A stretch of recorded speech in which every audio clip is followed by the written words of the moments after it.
નમસ્કાર, આપ જોઈ રહ્યા છો નેશન પ્લસ ન્યૂઝ. હું છું આપની સાથે હિરલ પંડ્યા.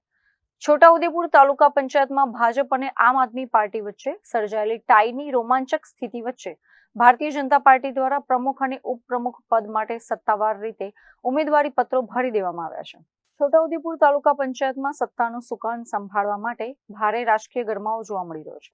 26 બેઠકોમાંથી પંચાયતમાં બંને પક્ષો પાસે 13 બેઠકોનું સરખું સંખ્યાબળ હોવા છતાં ભાજપે સત્તા કબજે કરવા માટે પોતાના પત્તા ખોલી દીધા છે. ભાજપ સંગઠન દ્વારા આખરી મહોર મારવામાં આવ્યા બાદ આજે પંચાયતના પ્રમુખ પદ માટે રમેશ ભૂરસિંહ રાઠવા અને ઉપપ્રમુખ પદ માટે સુરજી કંદુ રાઠવાએ સમર્થકો અને પક્ષના હોદ્દેદારોની ઉપસ્થિતિમાં પોતાના નામાંકન પત્રો દાખલ કર્યા હતા. છોટાઉદેપુરના તાલુકા વિકાસ અધિકારી દ્વારા ભાજપના આ બંને ઉમેદવારોના ફોર્મ સત્તાવાર રીતે સ્વીકારવામાં આવ્યા છે. અત્રે ઉલ્લેખનીય છે કે ભાજપ અને આપ વચ્ચે ટાઈની સ્થિતિના કારણે પ્રમુખ કોનો બનશે તે અંગે ભારે સસ્પેન્સ પ્રવર્તી રહ્યું છે.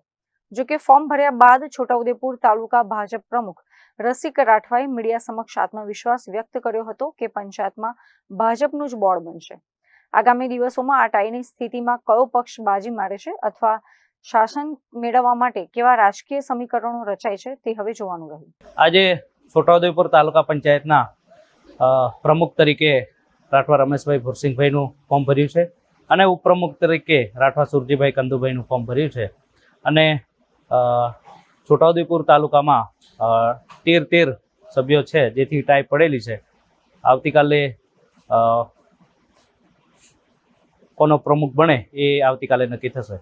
Rehan Patel, Nation Plus News, Chhota Udepur. સમાચારોના સતત અપડેટ મેળવવા માટે અમારી નેશન પ્લસ ન્યૂઝની યુટ્યુબ ચેનલને સબસ્ક્રાઇબ કરો, બેલ આઇકન દબાવો અને જોડાયેલા રહો ફેસબુક, ઇન્સ્ટાગ્રામ અને ટ્વિટર પર.